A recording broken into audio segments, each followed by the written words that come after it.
Hola, buenas tardes a todos. Muchas gracias por acompañarnos en este webinar, nuestro primer webinar del 2023. Y es en conmemoración al Día Mundial de la Educación Ambiental. Tiene por título lo que es la cultura oceánica y los desafíos para el 2023.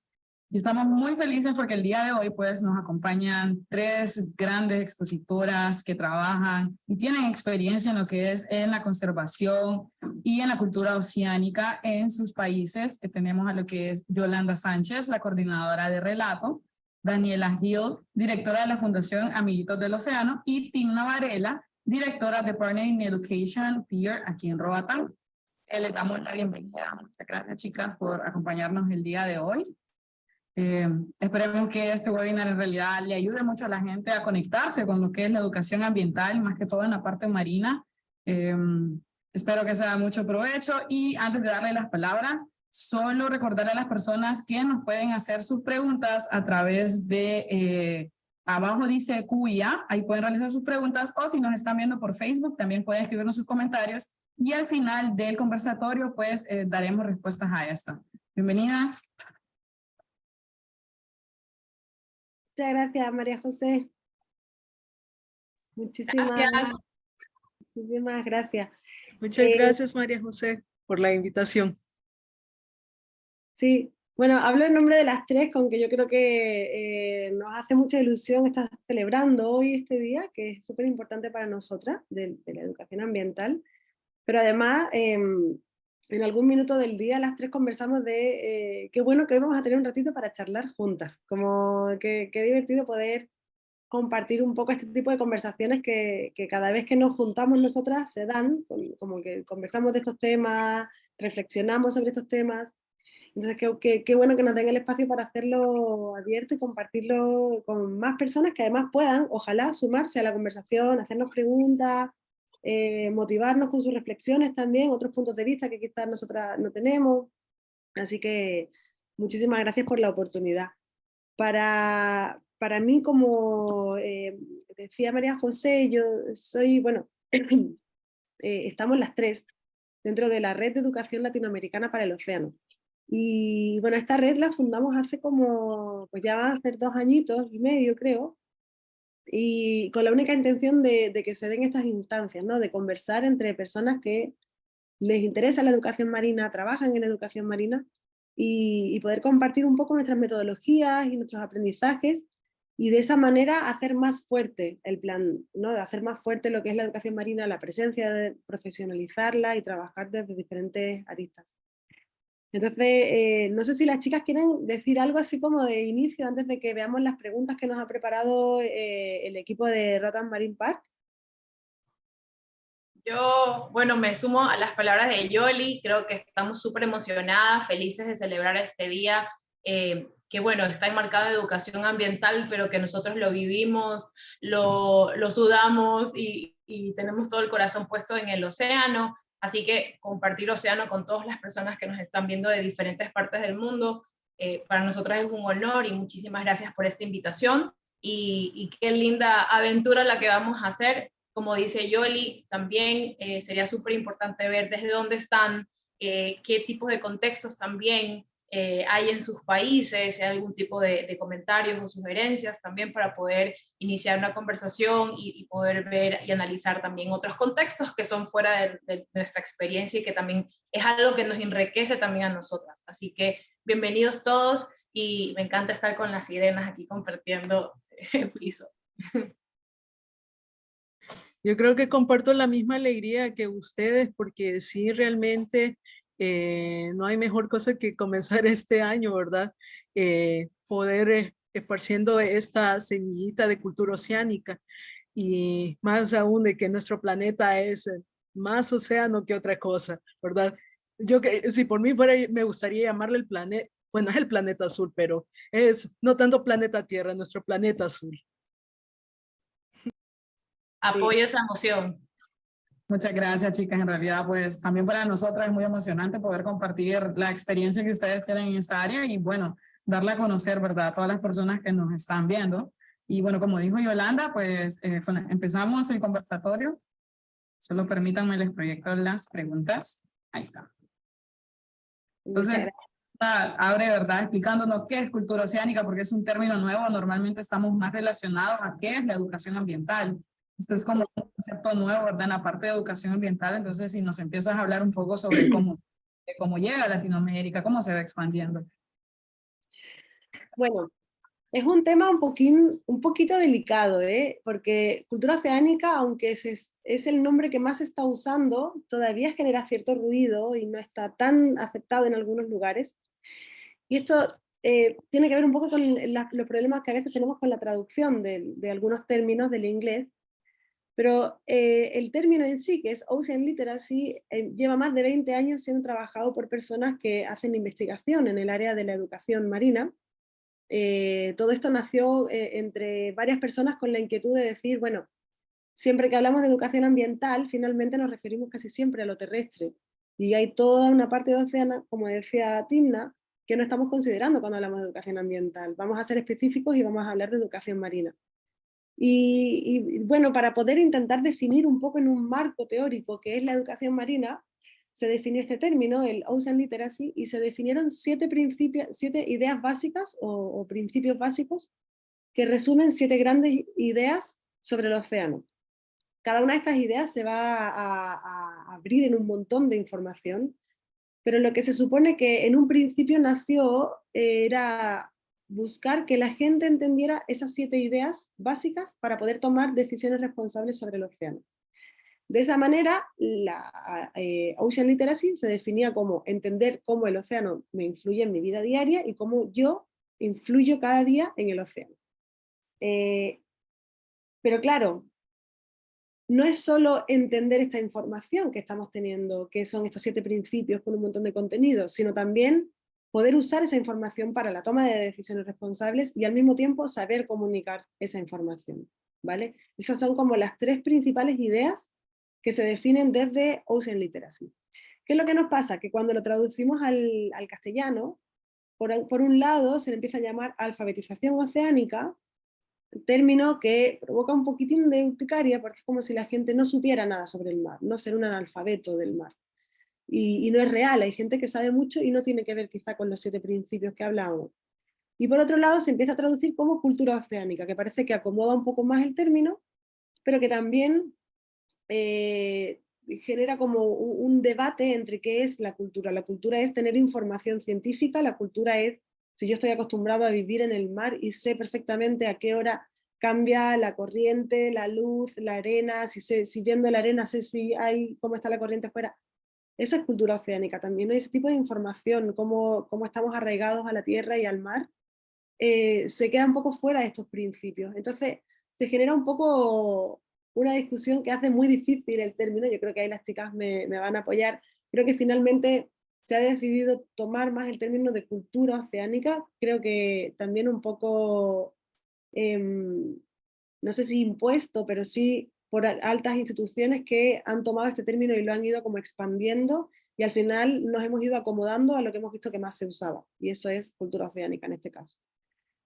Lo que sí ha pasado durante los últimos años y que sí ha sido muy bonito es que si bien al principio esta cultura oceánica se enfocaba en estos 7 principios y en la información que contenían, hoy día ya no es solo conocimiento. Hoy día a la hora de tratar de evaluar si alguien tiene unos requisitos o cumple con los requisitos mínimos de cultura oceánica, ya no solo evaluamos el conocimiento, sino que dentro de todos esos parámetros, los tengo aquí anotados porque son muchísimos, está la preocupación que mostramos por el océano, la actitud que mostramos hacia el océano, la capacidad de comunicar lo que sabemos del océano, el comportamiento, el activismo, la conexión personal que tenemos con el océano y las experiencias que tenemos. Todo eso hoy día se evalúa y se considera a la hora de analizar si hay o no una cultura oceánica en la comunidad. Entonces creo que si bien la definición del término o la traducción del término ha sido un poco compleja para los que hablamos castellano, finalmente nos estamos acomodando con cultura oceánica, pero estamos como tratando de limar esas asperezas de que cultura oceánica no es solo ese contenido científico que se impuso en un principio, sino que es todo lo que tiene que ver con el océano, todas las conexiones, ya sean emocionales, vivenciales, de comportamiento, etc. Entonces, para mí esa es un poco como la introducción de qué es la alfabetización oceánica, que yo siempre he usado alfabetización oceánica y ahora cambio a cultura oceánica, Y la foto que comparto con vosotros es lo que para mí simboliza absolutamente lo que es la cultura oceánica, que es cómo disfrutamos y cómo respetamos el océano y cómo convivimos, ¿no? Es un día de playa donde estamos usando una cantidad de servicios ecosistémicos brutales, simplemente yendo a dar un paseo, porque estamos como disfrutando de la tranquilidad, están haciendo deporte, al mismo tiempo están paseando, también hay una inspiración artística, hay una conversación, pero también te puedes ir a buscar a las rocas y encontrar un montón de información. Entonces, en una sola foto para mí como que simboliza un montón de recursos y de conexiones que tenemos con el océano que a veces ni siquiera nos damos cuenta. No sé por ahí las chicas cómo quieren complementar un poquito lo que estoy contando. Sí, bueno, es que yo creo que lo abordaste súper bien todo. Solamente creería que también, aparte de lo que también está diciendo Yoli, que tiene mucho que ver ahorita con lo que dijo de lo que puede reflejar esta foto, es también como esta parte, a veces suena súper como etéreo, ¿no? Este tema emocional, de bienestar personal, colectivo, de cómo el acercarnos o tener estas experiencias con el agua y sobre todo con el mar, puede hacer o puede generar muchas otras cosas que a veces sí son físicas, pero a veces son más energéticas, y a veces entonces esto está en un mundo medio etéreo, pero también sucede, y eso también es parte de esto que se está dentro de cultura oceánica, o también la parte artística, ¿no? Entonces, cómo se expresan todas estas cosas que están pasando en la playa, en ecosistemas marinos costeros, también de una manera artística, o cómo también influye esto a diferentes artistas para mostrar sensibilización. Entonces, creo que, la verdad es que creo que Yoli lo ha dicho súper, mega, hiper bien y bastante explicativo. Y nada, ahorita estamos como que a nivel general adoptando este nuevo concepto que es como cultura oceánica, pero que aborda no solamente un tema per se educativo de investigación, como algo informativo, sino que estos otros aspectos culturales. Yo creo que con este tema de cultura oceánica o alfabetización oceánica, para mí siendo educadora, ambos conceptos son tan, pero tan valiosos por el hecho de que la cultura, todos los aspectos culturales, si nosotros nos miramos en cualquier comunidad costera nos trasladamos a una comunidad tierra adentro, nosotros podemos observar tantos factores, tanta riqueza, solo cuando uno habla de cultura, ¿verdad? Y también alfabetización, que de aquellos que todavía no conocen, que es el océano. Y yo creo que para algunos de ustedes, espero que no sean la mayoría, quizás ustedes se dicen, pero ¿qué es cultura oceánica? Siempre creo que es una de las cosas muy válidas en el día de hoy, ¿verdad? Ver qué es realmente y qué no es. Por ejemplo, una de las cosas que mencionaba Yolanda acerca de que no solo es ese punto de vista científico, de poder tener una audiencia inmersa, sino que es ver esto de una manera integral, como una comunidad, como a nivel local, ver todos los factores ambientales, económicos. Cultura oceánica no solo es decir, ok, yo tengo mi grupo de estudiantes, voy a hacer esto con ellos, sino que, o con aquellos que tienen acceso, sino que cultura oceánica es un medio que lo que logra es la inclusión, aquellos que hablan distintos idiomas, aquellos que tienen, por ejemplo, o que pertenecen a cierta población indígena, o por ejemplo, también aquellos que no tienen los recursos. Entonces, cultura oceánica lo que hace es como apalancar esta oportunidad de poder integrar y poder decir, el océano es algo que todos podemos conocer.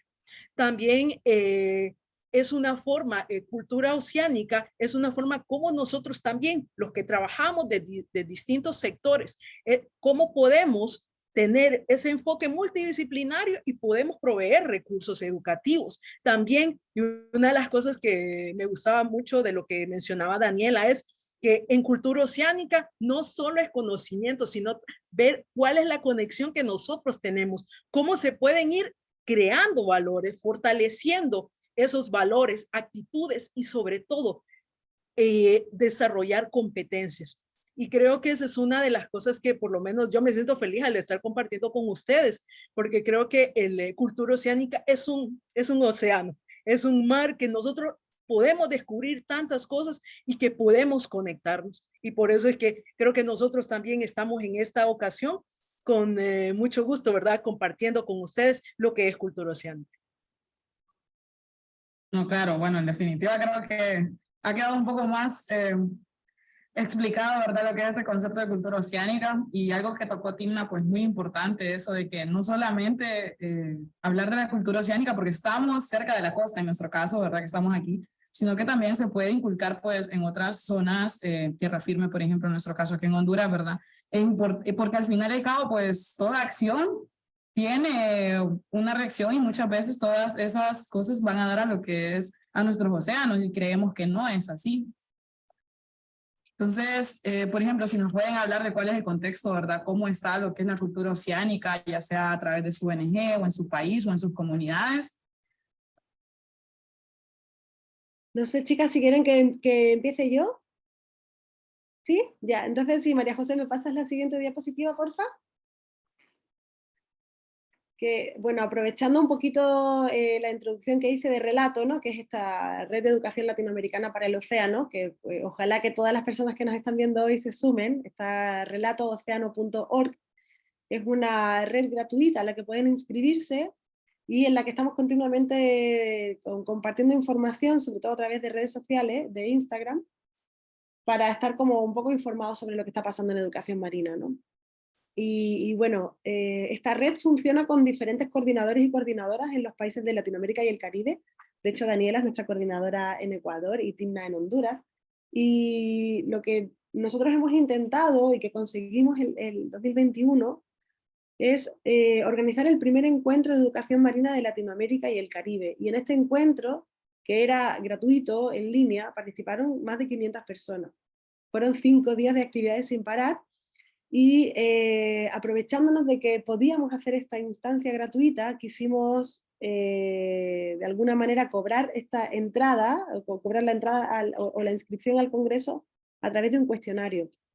Porque nuestro plan en realidad era utilizar un poco este encuentro para entender un poco el mapa general de educación marina en Latinoamérica. Entonces, en este cuestionario que obligamos a toda la gente que quería participar a completarlo, nos sirvió muchísimo porque nos permitió hacer como esta ojeada general, ¿no?, de qué estaba pasando. Y una de las preguntas que incluimos era ¿qué nivel de alfabetización oceánica o cultura oceánica piensas que hay en tu país? ¿Ya?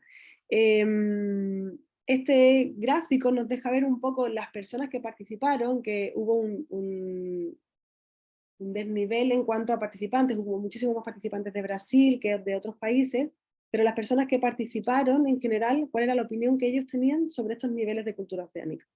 Entonces podemos ver que el rango era entre 1 y 5 y muy poquitos pasaban la nota media, ¿no?, el 2,5. Yo creo que hay una generalidad de saber que se sabe muy poquito sobre el mar, que es muy diferente a que la gente pueda tener una actitud favorable hacia el mar. Hay mucha gente que quiere y que respeta y que cuida, pero aún así tiene un desconocimiento sobre temas más teóricos o temas de ciencia, de cómo funciona o incluso de conexiones. Entonces creo que a nivel de contenido se han hecho un montón de cuestionarios a nivel internacional y casi siempre vuelve a aflorar esta falta de conocimiento y entender los mecanismos que conducen al océano y que cómo se trabaja. Por ejemplo, eh, una cosa que descubrimos en uno de estos estudios es que muchas personas todavía desconectan el océano del ciclo del agua, ¿no? Cuando tú preguntas si la lluvia viene del océano, la mayoría de la gente te contesta que no, adultos y niños y niñas por supuesto, pero pensando que como el agua no es salada, el agua de la lluvia no tiene nada que ver con el océano. Y ahí se da una desconexión muy fuerte sobre el ciclo del agua. Y si no entendemos el ciclo del agua, hay un montón de cosas que no entendemos sobre cómo influye el océano en nuestra vida. Entonces, poder entender ese tipo de pequeñas fisuras del inicio del conocimiento sobre el océano nos va a permitir trabajar desde la base, no llegar a trabajar un conocimiento más elevado, que sea sobre algunos organismos más impresionantes o sobre otros conceptos, cambio climático, sino que hay que trabajar desde la base en todo este contenido importante y cerrar esas brechas y de ahí seguir construyendo conocimiento. Entonces, bueno, acá lo que veis es simplemente un análisis que hicimos muy general con unas percepciones de la gente que estaba en el encuentro, pero por ahí las chicas pueden contar un poco más sobre cada uno de sus países. Yo quería aprovechar lo que estaba mencionando Yoli del tema de las brechas y la percepción de las personas, porque, por ejemplo, puede suceder en el caso, por ejemplo, de Ecuador, voy a hablarlo en contexto muy local, puede ser que obviamente todavía no está divulgado la terminología de cultura oceánica y hay iniciativas, proyectos, instituciones que están trabajando como en ciertos temas que están dentro de lo que se quiere abordar en cultura oceánica, más no dentro de este paraguas de como esta estructura que desde UNESCO se está promoviendo del tema de los 7 principios. Entonces, se hablan, se conocen, se trabajan ciertas cosas de aspectos educativos en estas ramas, pero no están tal vez en sinergia o alineadas a este paraguas gigante que obviamente en cada uno de estos principios se puede trabajar muchas cosas de diferentes maneras y sobre todo con experiencias oceánicas. Pero no hay y todavía no se ha trabajado, creo que en cada uno de nuestros países, y eso también, bueno, un poco reflexionando en voz alta, es uno de los desafíos de cuáles son exactamente estas brechas para poder hacer una medición. Entonces, en el caso también, bueno, eso es un poco como la parte de Ecuador. De hecho, acá hay una sede de Pacto Global que maneja mesas temáticas por los ODS, y en la mesa de ODS 14 hay ciertos actores involucrados en océano, pero no están todos. Entonces a eso me refiero, que a veces no hay estas sinergias colaborativas que son necesarias para poder todos comenzar a manejar este mismo lenguaje dentro del contexto de cultura oceánica, que yo en un inicio pues hizo muy bien la definición más acertada que se puede. Dentro de la ONG, nosotros pues en Fundación Amiguitos del Océano hemos trabajado estos 7 principios, tratar de implementarlos bajo una metodología que pueda acercar a niños y grandes a esta cultura oceánica a través de este descubrimiento de los 7 principios, y dentro de cada uno de estos diferentes maneras de aprendizaje, porque todos tenemos diferentes maneras de percibir y de interiorizar el conocimiento, las experiencias. Entonces, esto es un programa, no sé si por favor me puedes ayudar en la siguiente slide, que se está trabajando en comunidades costeras, bajo un programa de educación oceánica para comunidades sostenibles, tiene un aval de la UNESCO, y un poco la siguiente, please, es tratar de trabajar con diferentes sectores, justamente involucrarlos en cultura oceánica, pero algo bastante aterrizado al sector en que ellos se desenvuelven. Es un proyecto piloto. El año pasado empezamos con este trabajo, que es un formato que le decimos ecoclubes, en donde están en todos estos sectores. La idea es trabajar los 7 principios de cultura oceánica y otros temas afines para poder acercar a las personas y hacer planes que puedan realmente integrar su sector, por ejemplo, turístico, en marco a esta cultura oceánica, su sector pesquero en marco a esta cultura oceánica, y a este reencuentro con el mar, porque realmente no es que lo desconozcan del todo, sino que a veces son ciertos como nombres o a la relación, por así decirlo, o diferentes tipos de aspectos que podemos complementar y hacer y co-crear, porque obviamente, y lo que decía Timna, hay muchas personas de pescadores, lo que decía Yoli, cómo está el mar, que eso también pues obviamente alimenta a lo que se va construyendo dentro de los grupos. Eso por la parte de como que Ecuador, de qué está pasando en las comunidades y qué está pasando en nuestra fundación. Entonces, estamos tratando de insertar dentro de todos los contenidos que ofrecemos, tenemos productos educativos como experiencias oceánicas, como diferentes tipos de proyectos que hacemos con diferentes sectores. Siempre tratamos de involucrar estas terminologías de cultura oceánica y lo que aborda los 7 principios y sostenibilidad también.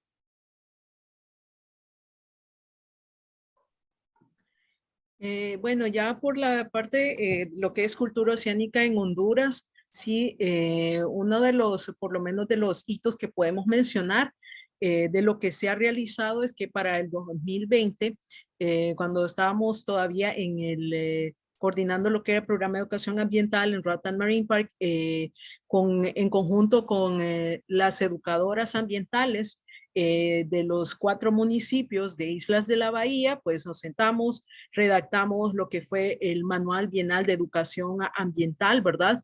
Para el Parque Nacional Marino de Islas de la Bahía, y todo esto pues fue una compilación que se realizó en cuanto a actividades, también el enfoque de alfabetización ambiental, también cultura oceánica, formas de evaluación, metodologías, entre otros temas relevantes, ¿verdad? Para este documento.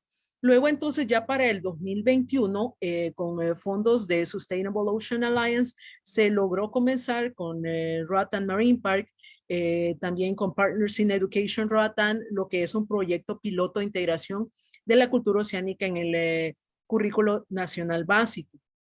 Y esto es básicamente pues poder integrar estos temas, ¿verdad? La malla curricular que ya está establecida, por ejemplo, por parte de organizaciones internacionales, ¿verdad? Como lo que son, bueno, algunas de ellas, por ejemplo, lo que es el currículo azul de UNESCO, también la malla curricular que ya tienen las organizaciones internacionales de educación marina, cómo poder integrarlo justo en el currículo y cómo se van vinculando, por ejemplo, los temas del océano en la materia de ciencias naturales. Y para ello, esto es como dicen todo el trabajo detrás de escenario, ¿verdad? Pero ya el producto principal es poder generar lo que son documentos tanto para el maestro como ser una guía del maestro y una guía para el alumno, porque sí, esa es otra cosa que durante este proceso que nosotros realizamos, esta primera etapa, es que muchos de los maestros, ellos tienen conocimiento, pero ellos, una de las mayores quejas es no tenemos recursos. Entonces, para poder, y esto es una de las cosas que más adelante vamos a ver, de por qué, ¿verdad? Se comienza este proyecto. Entonces, al final, pues, se trabajaron con varios maestros, más de 70 maestros en las distintas etapas, realizando lo que era desde el mismo momento de investigación, también revisión de documentos, también lo que es la redacción de planes de clase por los maestros, no por una autoridad que viene y les impone, ustedes van a enseñar esto, no. Con los maestros nos sentamos, construimos lecciones, los planes de clase y así también ideas para cuaderno de actividades de los alumnos. Y esto pues para el 2021. Y nosotros, uno de los objetivos es poder hacer un pilotaje. Entonces ya para el 2022, el año pasado, que fue un año muy crucial para Honduras, principalmente a nivel educativo, porque fue, bueno, la última vez que el currículo educativo nacional se actualizó fueron hace 20 años. Entonces justo Partners in Education Roatán fue uno de los invitados, que es la organización que represento. Fuimos invitados para poder estar en esta sesión con más de 75 maestros en lo que es la revisión y priorización curricular. Y justo pues de gobierno central recibimos la solicitud para poder integrar estos temas no solo a nivel departamental de Islas de la Bahía, sino a nivel nacional. Una propuesta que fuera factible, de tal forma que todos los niños en ciencias naturales, a partir del 2024, ellos puedan estar aprendiendo del océano. Entonces, esto fue uno de los proyectos, ¿verdad?, que nosotros realizamos en conjunto con Roatán Marine Park, porque también es importante mencionar que este tipo de proyectos implican bastante multidisciplinariedad para poder tener este tipo de documentos a disposición de los maestros. Y bueno, este año uno de nuestros objetivos es poder realizar el pilotaje, es decir, una validación documental de todo esto que ha sido elaborado por maestros en centros educativos piloto en Islas de la Bahía. Y esto pues es a grandes rasgos lo que es todos los avances que se han tenido en cultura oceánica aquí en Honduras y un poco más local a nivel de Islas de la Bahía. Bueno, creo que solo me queda decirles como wow, en realidad pues se ve que los esfuerzos que se están realizando en cada una, ¿verdad? En su zona son bastante fuertes, que requiere mucho esfuerzo y es por eso que vamos a la siguiente pregunta y es ¿a qué retos se están enfrentando actualmente lo que es la literatura oceánica en sus comunidades o en sus países. Pues si pasas a la siguiente diapositiva, María José. Ya, en este cuestionario que conversaba antes, que les compartía, otra de las preguntas era qué tipo de problemáticas hay, ¿no? Justo, me ha gustado mucho cuando he visto las preguntas hoy porque se parecían mucho. De hecho, avisar de que el informe con todos estos resultados está en la página web de Relato, y esto gratis, descargable, y ojalá que sirva como insumo para tanto el diseño de otros programas como el diseño de otras investigaciones más profundas que esta, que como contaba fue un poco por encima. Pero bueno, efectivamente, como ya muchos sabemos, parte de la problemática que persigue a la educación marina es el tema del financiamiento, ¿no? Cómo hacer que el financiamiento sea continuo y constante para los programas, y que en este tipo de educación, que sabemos que es una educación a largo plazo, con un impacto que no se ve tan inmediato, sino que necesitamos una progresión en el conocimiento para empezar a aplicar un poco el cambio, siempre los programas siempre se cortan por culpa del financiamiento, ¿no? Pasa muchísimo, hemos hablado con mucha gente del área, y al final es como, bueno, a veces el máximo de financiamiento de 3 años, y a los 3 años, cuando ya todo está como bien probado, bien funcionando, bien rotando, bien todo, se acaba el financiamiento, desaparece y el financiamiento se va a otra nueva institución que hay que darle nuevas oportunidades, pero que parten desde cero sin contar con el aprendizaje que tuvo la institución anterior.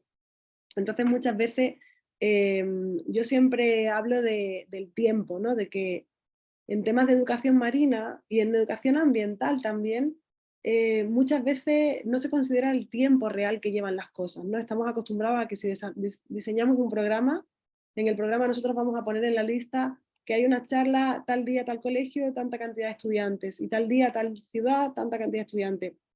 Y se piensa que se valoriza esa charla, lo que cuesta ir ese día, lo que cuesta la persona que va a ir a dar la charla, y muchas veces no tenemos en cuenta lo que sí deberíamos hacer, que es toda la etapa previa que tiene que ver con el diseño de esa charla. Poder entender a nuestro público, saber quién es la gente con la que vamos a hablar, qué intereses tiene, qué cosas ya saben para no ir a repetir la historia, por dónde podemos conectar la información con sus intereses. Todo eso es una etapa previa que requiere tiempo y por tanto requiere financiamiento también, y que es lo único que nos asegura que nuestro programa vaya a ser exitoso, porque nos permite de verdad estar testeando y viendo qué es lo que queremos implementar y qué es lo que queremos hacer. Entonces, a la hora de ver este tipo de problemas, cuando hablamos de financiamiento, no es solo la falta de financiamiento, sino que es muy difícil que tú justifiques que tú vas a ir 3 veces a esa escuela o a esa comunidad y no te vas a traer ni una foto con niños con dibujitos de peces, ¿no? Nadie te financia que tú tengas que invertir ese tiempo previo en entender cómo hacer mejor esa actividad. Y eso es muy difícil. Entonces, yo últimamente tengo como mucho esta batalla de considerar que, si bien queremos hacer educación marina y sabemos que ya es necesaria y cada vez somos más conscientes, tenemos que dar el salto a hacer una buena educación marina. Y esta buena educación marina requiere metodologías, y esta metodología requiere conocer a nuestro público, entender el contexto, trabajar en base a eso y saber un poco cómo hacer lo mejor posible. Y podemos transportar estos proyectos de un sitio a otro, pero considerando siempre ese proceso de adaptación, que es tiempo y es dinero.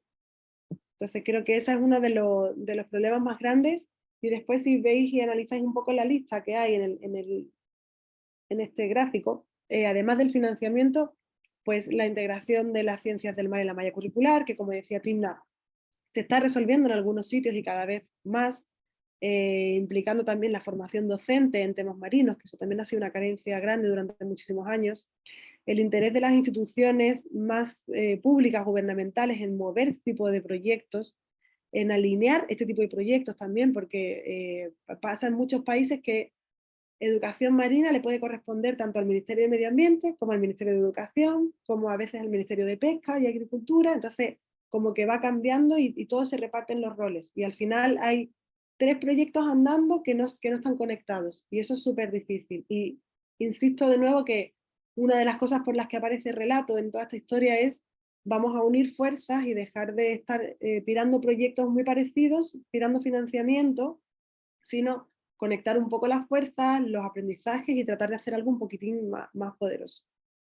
El resto de problemáticas que se identificaron durante el cuestionario los pueden ver ahí, que tienen que ver con buscar más apoyo de la institución, hacer investigación en esta área, ¿no? Hay mucha investigación en Estados Unidos y en Europa, y hay muy poquita que está desarrollada dentro de Latinoamérica y el Caribe. Y es súper necesario decir qué es lo que nos vale a nosotros en el plan de educación marino. Porque no es lo mismo que vaya a servir algo dentro de la clase o algo fuera, o algo en países más caribeños o con más calor, que los niños están acostumbrados a estar en la playa todo el tiempo, a países del sur de Chile, en la Patagonia, donde es más difícil que haya un contacto con el agua. Entonces, todo el rato de ir como evaluando y probando y compartiendo estas metodologías, ¿no? Creo que nos pasa a muchas de las personas que trabajamos en educación marina, que nunca tenemos tiempo de hacer investigación. Esa investigación está en nuestra cabeza, porque todo es ensayo y error y aprendemos, pero no tenemos tiempo ni financiamiento para sentarnos a compartir un paper que sea compartido en revistas internacionales y que cuando después las personas que vayan a financiar este tipo de programas puedan decir, aquí está el respaldo de la investigación científica, de cómo se hace o qué es lo que funciona y lo que no funciona en Latinoamérica en educación marina. Y ya me callo, que no le voy a dejar hablar nada a las chicas, perdón.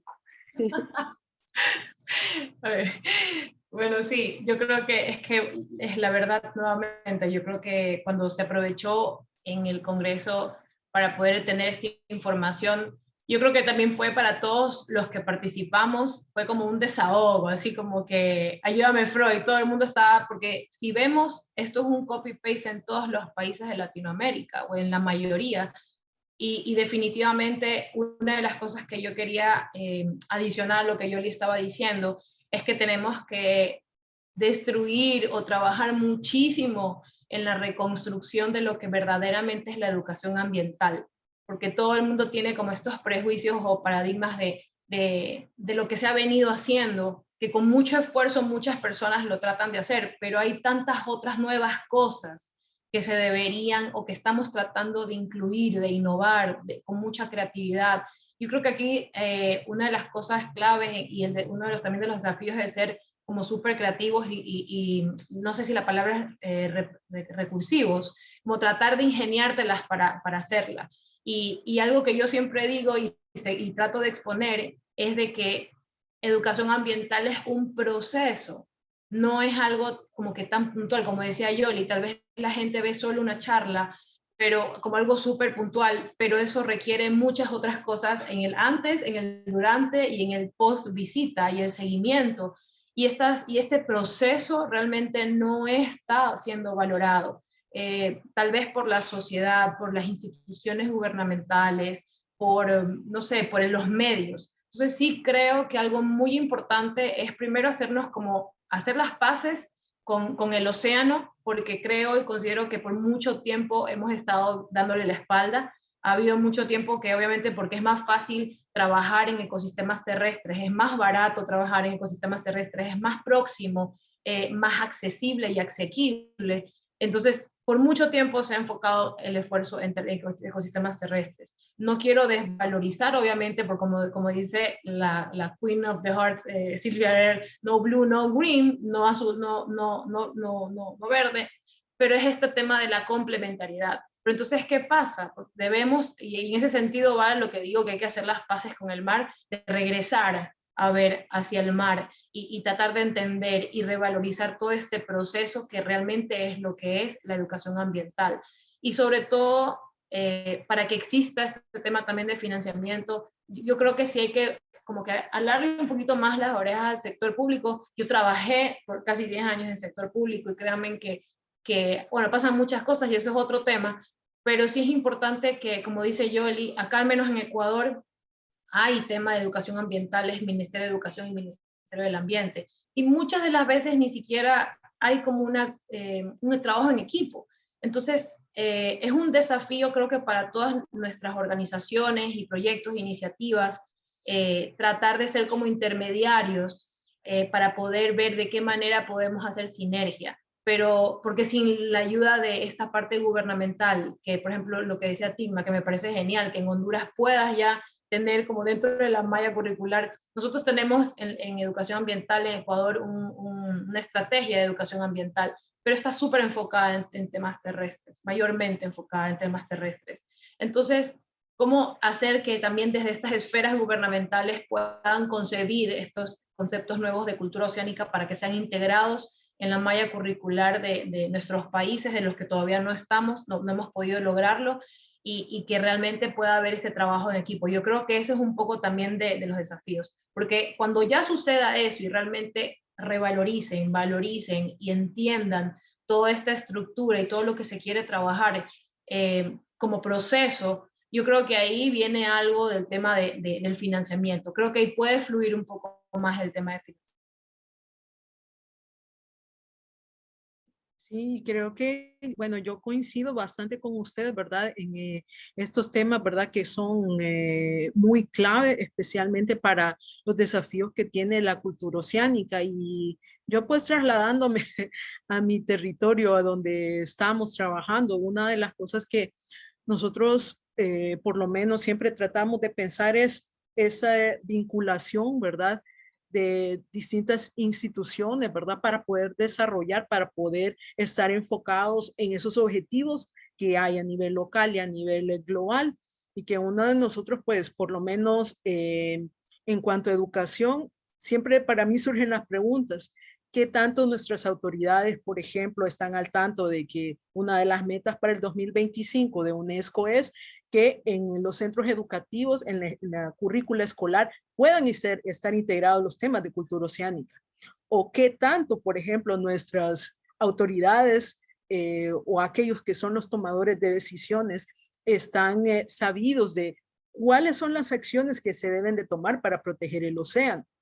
Y una de las cosas también que aquí, por lo menos a nivel local, es, por ejemplo, en cuanto a los reportes que se van generando aquí a nivel pues de la región de mesoamericana, ¿verdad? Que una de las que jamás voy a olvidar la imagen del reporte del 2020, ¿verdad? Que una de las amenazas que se mencionaba en el caso de Honduras era de que hay poca educación ambiental y que una de las soluciones identificadas es la integración de educación ambiental en el currículo educativo. Eso fue una de las soluciones, ¿verdad? Entonces, ya viendo lo que es, por ejemplo, documentos que han sido elaborados a nivel local, también a nivel de país, una de las cosas que de lo poco que se habla es del océano y que esto no hay una forma de cómo hacer su implementación. No me gusta la palabra obligatoria, ¿verdad? Pero no está ese carácter, ¿verdad? De que se pueda implementar esto en los centros educativos, ¿verdad? Cuando realmente estamos viendo a nuestro alrededor, en el caso de Islas de la Bahía, estamos viendo cómo se está decimando la vida marina, el ecosistema arrecifal. Entonces, ¿qué se puede hacer al respecto con esa información que se ha estado generando a nivel de región, a nivel de país? Y sin contar, por ejemplo, el número de educadores ambientales. Imagínense 7 educadores ambientales para una población. Estamos hablando de la población educativa.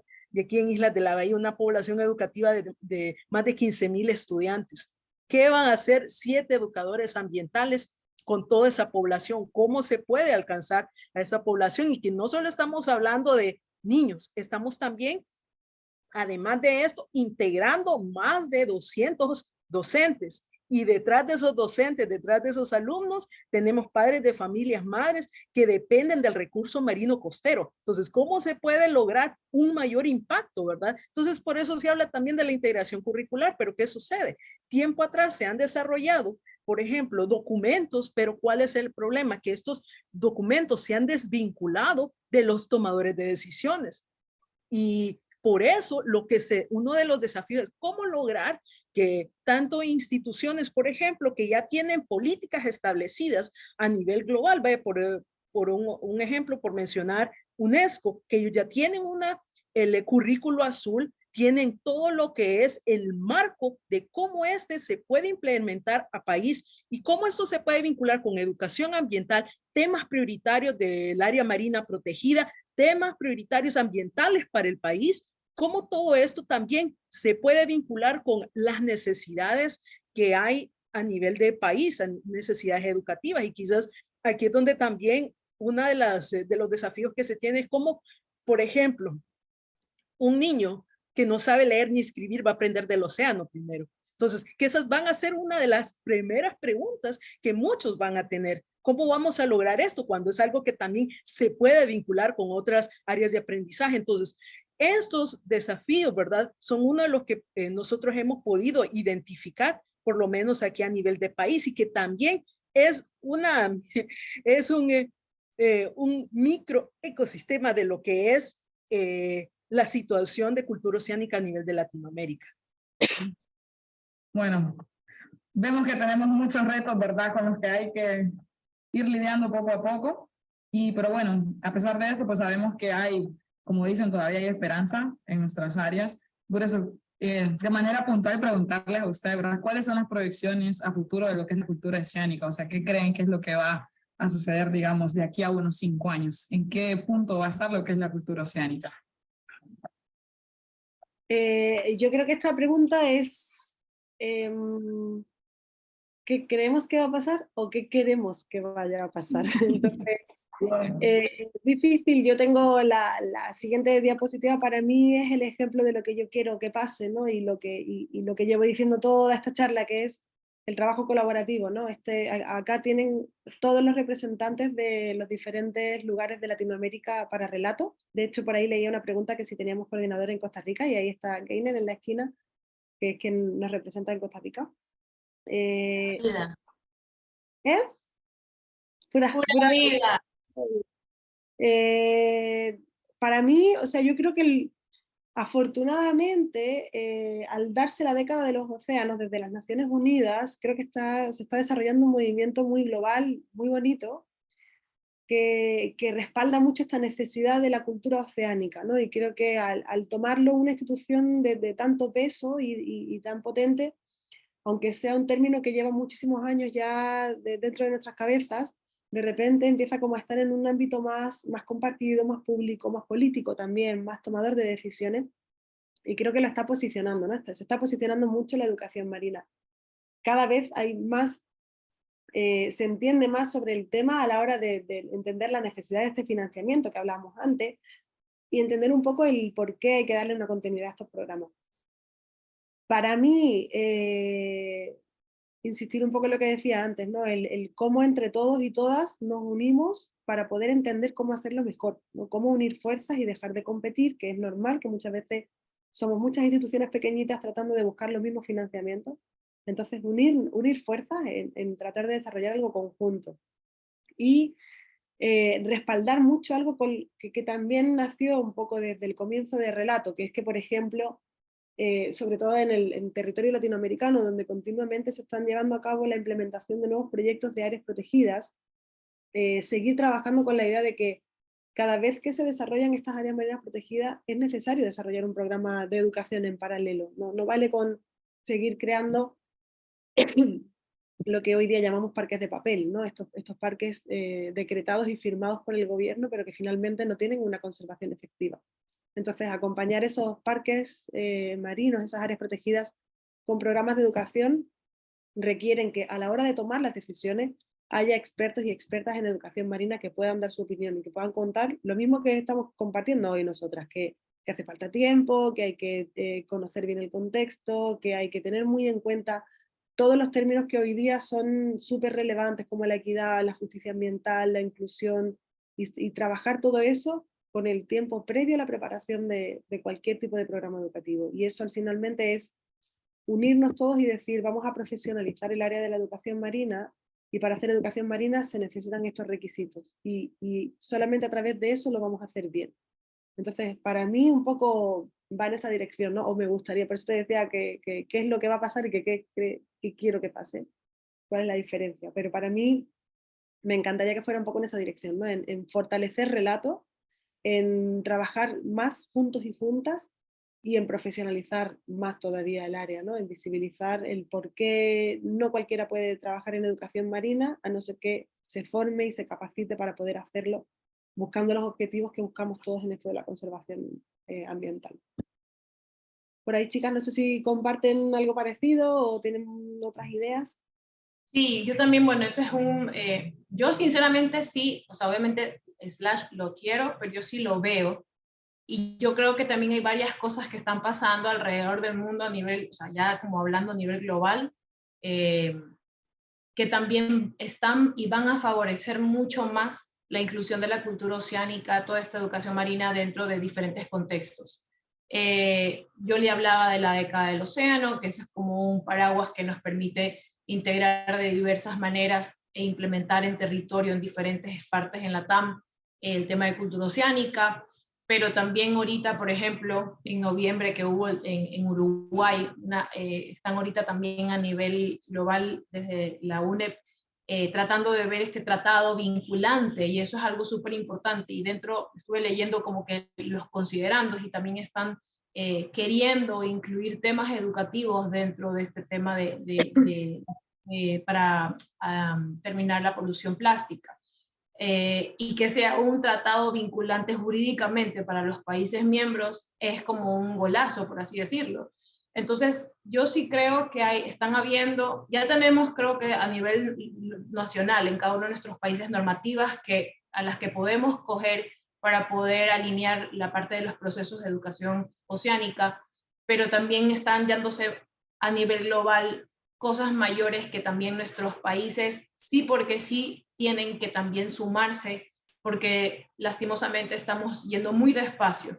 Y yo creo que todas nosotras, y me voy a tomar el atrevimiento de hablar por todos y también todos nuestros compañeros, amigos que están en las fotos que ustedes están viendo en relato, compartimos que la educación sí acelera estos procesos de gestión y conservación.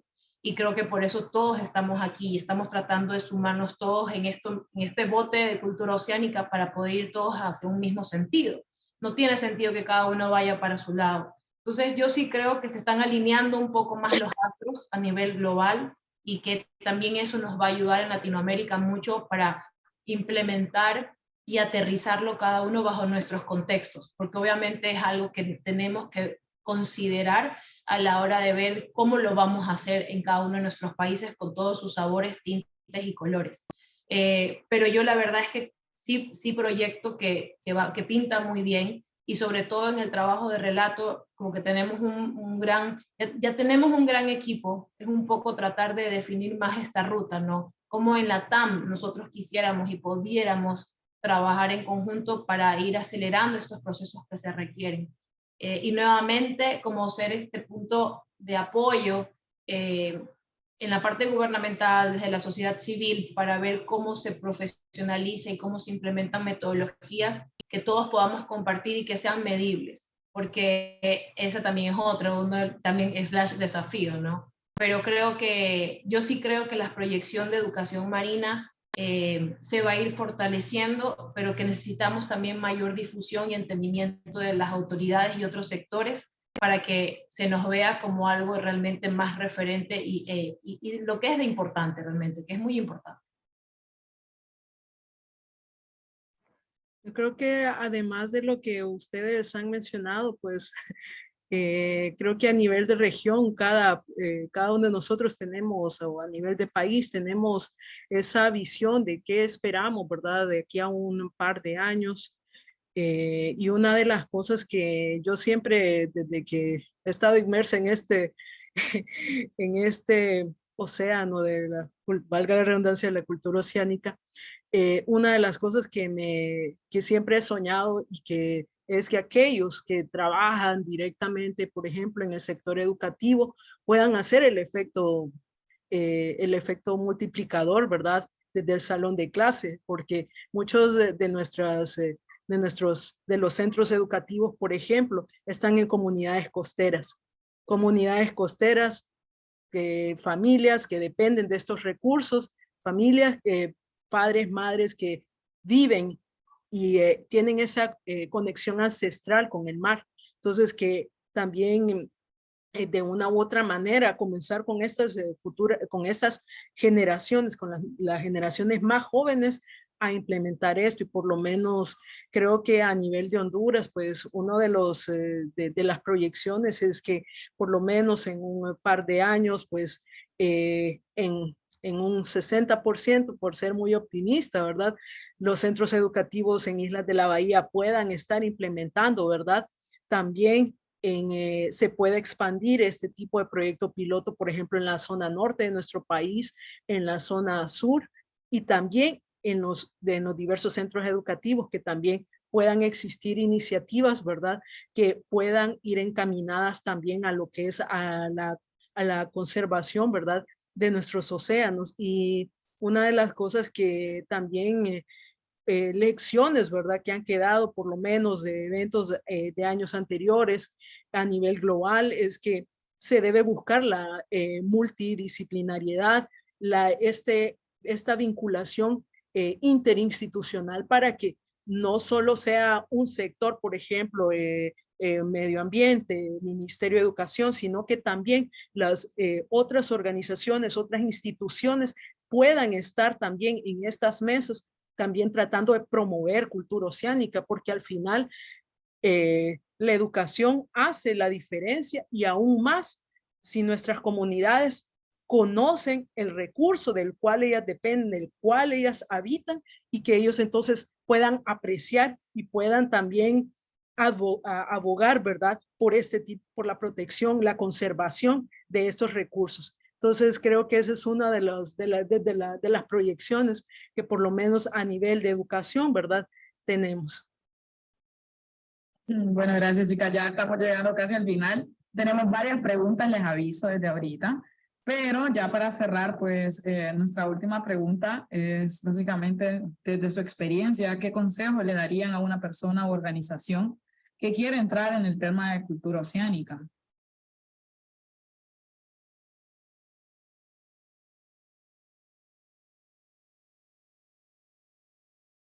¿Tenés apagado tu micrófono, Yolanda? Sí, perdón, te decía si me podías pasar a la foto, que para mí simboliza un poco lo que yo creo que necesitamos, o lo que yo le aconsejaría a todo el mundo que parte en la educación marina o que quiere empezar a desarrollar programas de educación marina. Y es un poco resumen también de todo lo que venimos hablando en este conversatorio, que es escuchar, ¿no? Ponerte a la altura de entender y tener como la predisposición absoluta de entender que la educación ya no es esa educación que entendíamos tan unidireccional del profe o la profe que llega a dar lecciones porque sabe de todo, sino entender la educación como una horizontalidad donde empezamos a tener una conversación con personas o personitas que también tienen un montón de ideas en la cabeza, que tienen un montón de preguntas en la cabeza y que tenemos que considerar a la hora de diseñar nuestros programas. Entonces, para mí,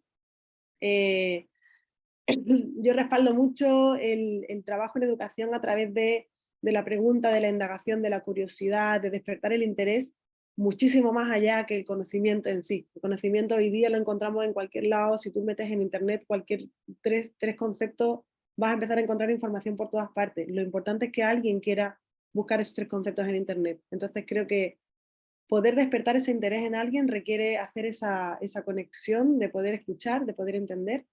Y mi consejo va un poco en esa dirección, en que aquel que quiera empezar a desarrollar actividades de educación marina se sienta un ratito a escuchar qué tiene alrededor, qué necesita la gente, qué le interesa, qué tipo de materiales pueden ser útiles para cumplir su objetivo.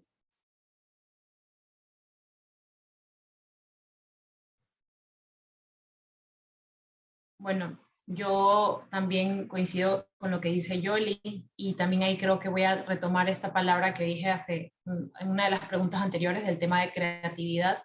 Creo que a mí me gusta mucho decir que, y bueno, creo que a todos nos pasa, de buscar y no dejar de perder ese niño o niña interior que tenemos todos, porque ese es el sentido de la indagación, de la exploración, de la investigación, de la experimentación. Y creo que estar como con esa, en nuestro caso, niña interior bastante como presente en estos procesos, a nosotros nos ha servido mucho para poder conectar con nuestros pares niños o nuestros pares niños grandes y poder ir haciendo estas co-creaciones súper lindas que se dan.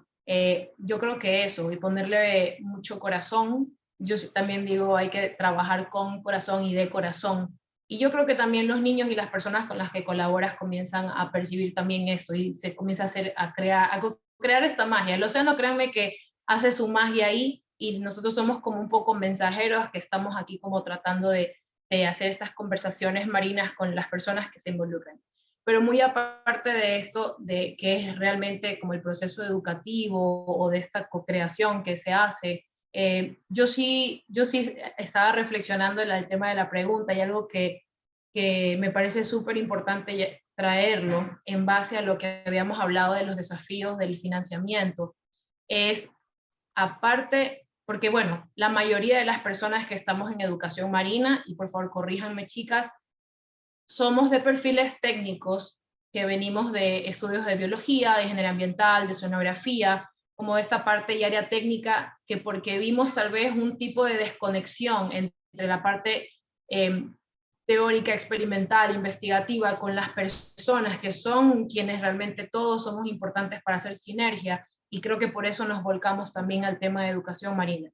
Pero, ¿qué pasa en la realidad cuando uno trata de hacer eso? Y es algo que hemos vivido en la fundación, y asumo que muchas organizaciones pasan lo mismo, es que cómo materializamos en un tema sostenible, de un proyecto sostenible, estas ideas y estos procesos técnicos educativos.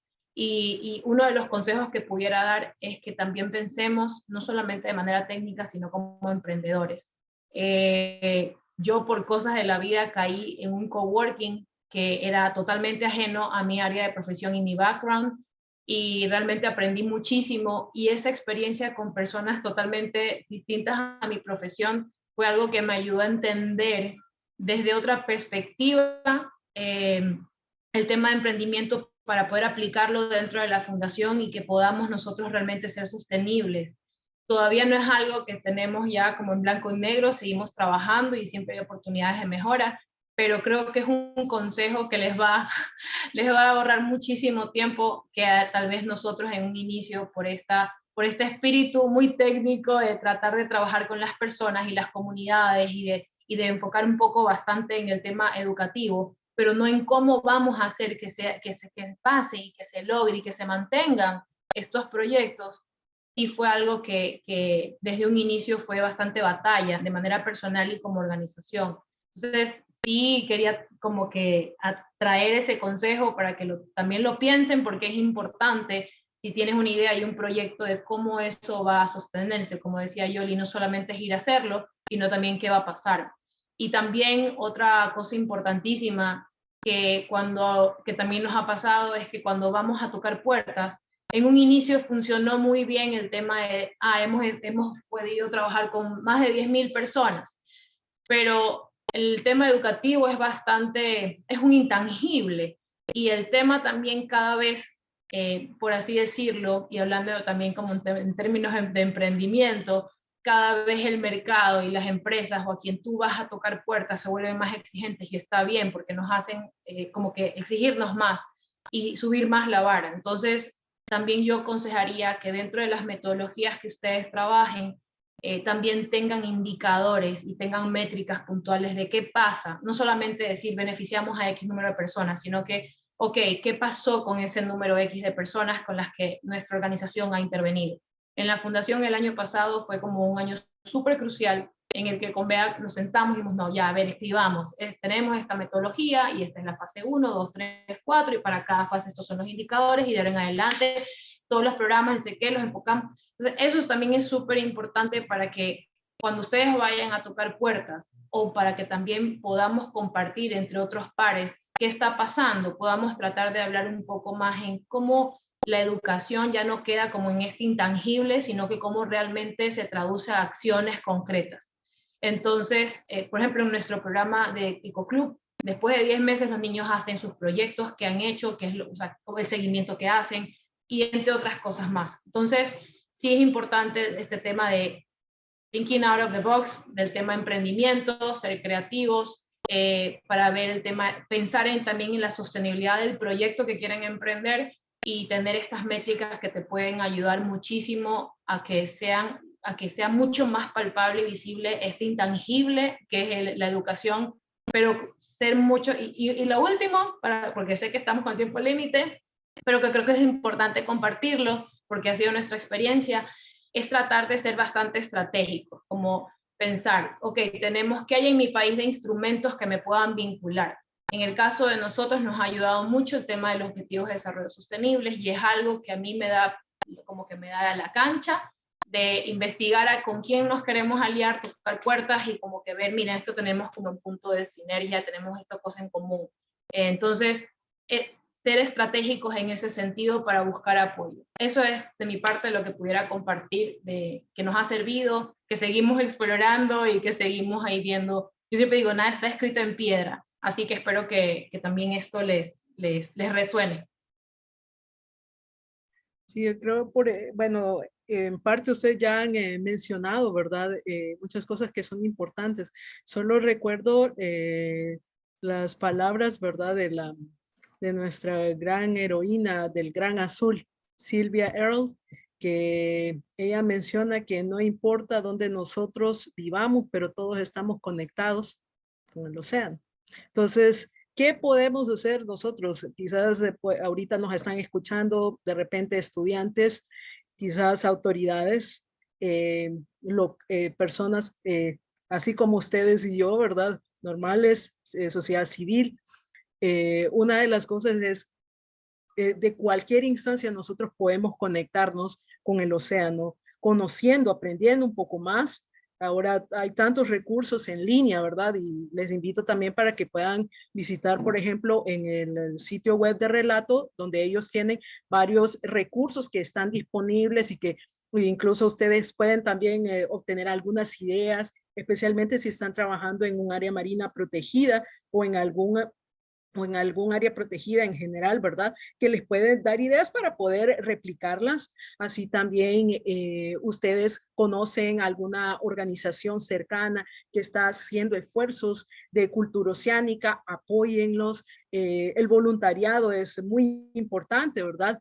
Y sobre todo, ser un ciudadano local, con un pensamiento global, lo que está pasando y también tomando acciones a nivel local de donde ustedes están. Y ese es mi consejo para ustedes. Bueno, muchas gracias a las tres, ¿verdad? Por sus palabras.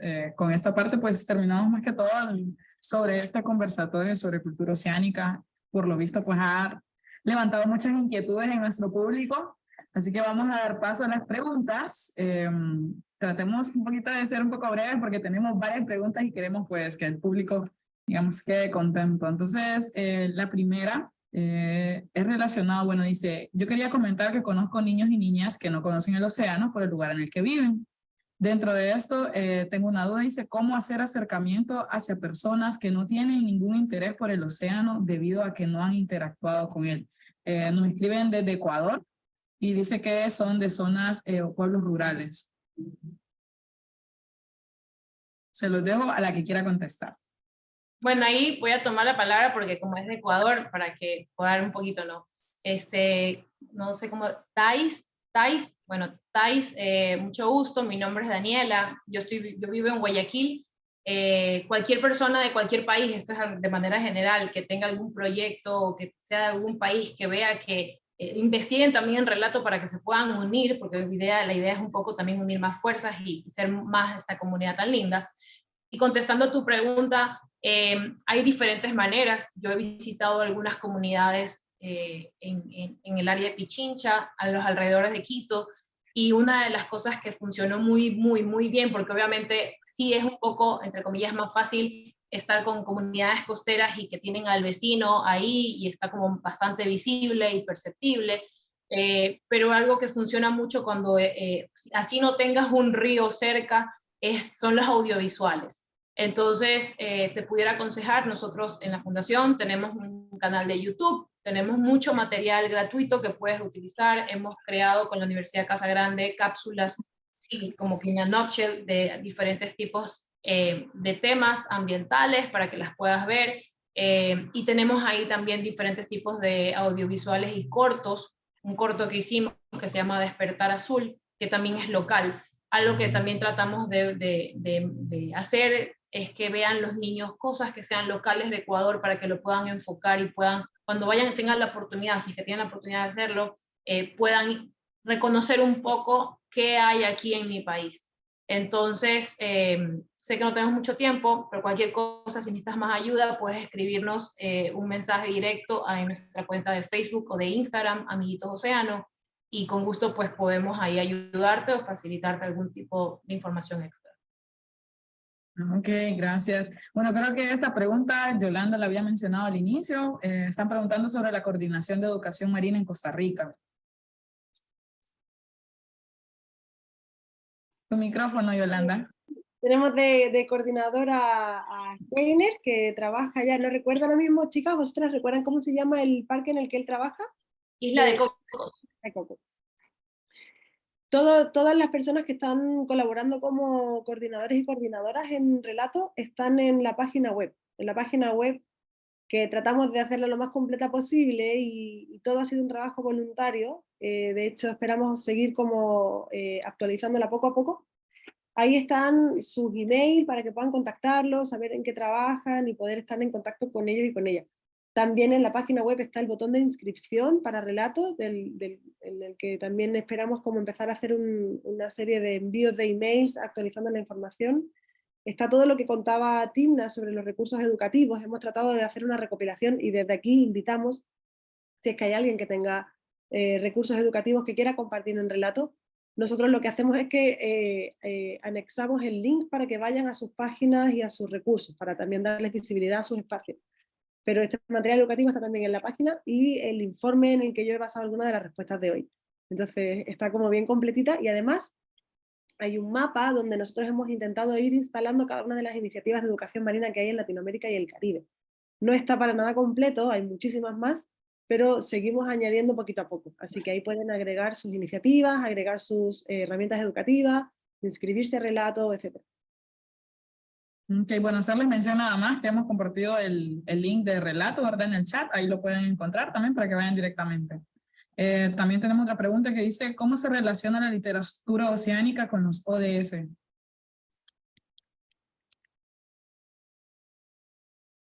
A ver. ¿Timna?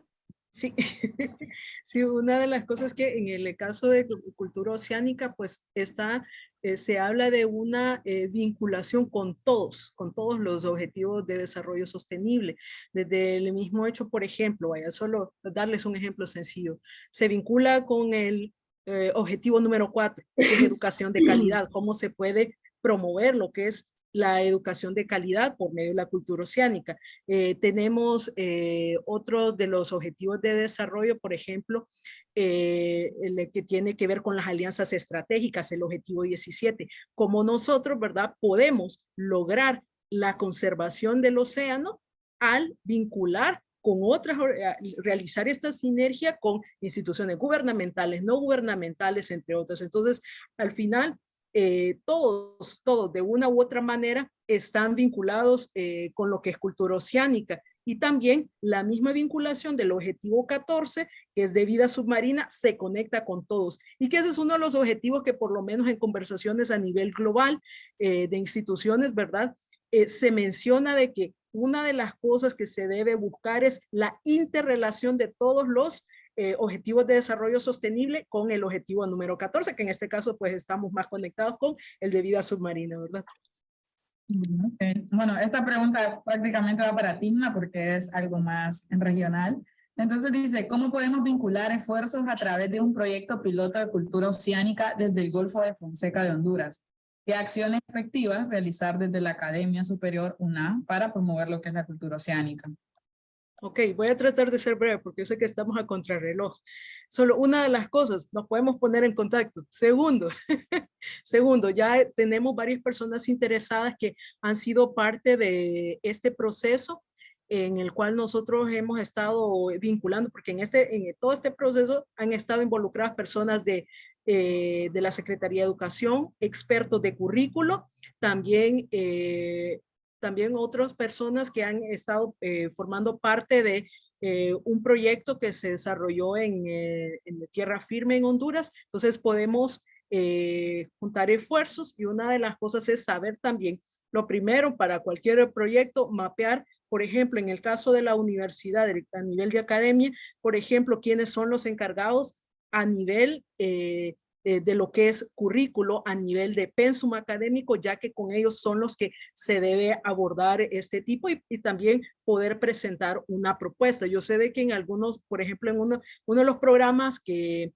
hay como mayor vinculación, si estamos hablando de academia a nivel público, por ejemplo, el programa de biología, que sí tienen, ¿verdad? Dentro del programa, a cierto punto, ¿verdad? La parte de, creo que es de recursos marinos costeros, y hay otras sucesivamente, pero para ver ya como un proyecto se tendría que hacer un mapeo de quiénes son los que están a cargo, ¿verdad? Principalmente de currículo, evaluación y pensum académico. Sí. Listo, bueno. Jessie nos dice que, bueno, la felicita, ¿verdad?, por la influencia de mujeres en este tema, es súper fuerte. Y antes de terminar, tenemos una participación. Hay una participante que quiere abrir su micrófono y quiere, pues, interactuar con ustedes. Entonces, a Elna Miller, le vamos a abrir el micrófono para ver cuál es su comentario. Sí, buenas tardes. Quisiera, pues, felicitarlas. Gracias por... he tratado de unirme a estas charlas por cada invitación. Represento a la Fundación para el Patrimonio de Islas de la Bahía de Honduras. Soy originaria de Guanaja, vivo en San Pedro Sula, soy médico y me uní temprano, 1 hora antes, y luego pude unirme tarde porque estaba tratando de gestionar precisamente una beca a nivel del Zamorano y Escanifor para las personas locales de Guanaja. Una de las cosas que quisiera participar o sugerir, o sea, estamos unidos ahora todo Latinoamérica, ¿verdad? Gracias a la tecnología. Entonces, una de las cosas que de repente podría ser un vehículo de sociabilización de todos estos esfuerzos es compartir toda esa documentación que tienen en el Ecuador y todo eso para realmente abrir interés, ¿verdad? Usando de repente las personas, o sea, las empresas de telecomunicaciones y poder solicitar cápsulas, ¿verdad? O sea, a través de algún programa de vinculación que nos permitan poder compartir videos cortos del océano. Esa es una idea, que eso es factible. 2, hacer códigos de barra o códigos QR, perdón, que de repente al visitar el lugar uno puede decir, aquí en este arrecife se puede ver esto, esto y esto, que eso lo podemos hacer definitivamente en las Islas de la Bahía. En cuanto a educación, tanto el niño como el adulto aprendemos haciendo, jugando. Y en mi caso personal, yo crecí hasta la época de un estudio superior. Yo tuve que emigrar de las islas, pero fue hasta que fui estudiante de medicina que realmente me interesé por aprender a bucear. Obviamente podía hacer todos los deportes sobre el nivel del mar, podía hacer snorkeling y todo lo demás, pero ya el scuba lo hago a través de la curiosidad que me abre conocer un docente que había hecho un montón o sea, tenía muchas fotografías del submarino, o sea, el submarino guanajeño. Y yo decía, no puede ser que yo no conozco lo que está debajo de la superficie. Y ahí fui donde yo me hice la tarea. Todos mis hijos saben bucear, pero doy el ejemplo porque no hay acceso. No hay acceso a la educación formal de buceo que sea accesible a la población estudiantil. Entonces, tratar de decir, vamos a incluirlo en el currículum, está bien. Y no es fácil, porque que educación acepte o que los maestros acepten algo más para darle clases, especialmente cuando vamos tratando de ganar terreno después de una pandemia, después de no estar dando clases, tienen que enseñarles primero a leer y a escribir. Sin embargo, en las islas, por ejemplo,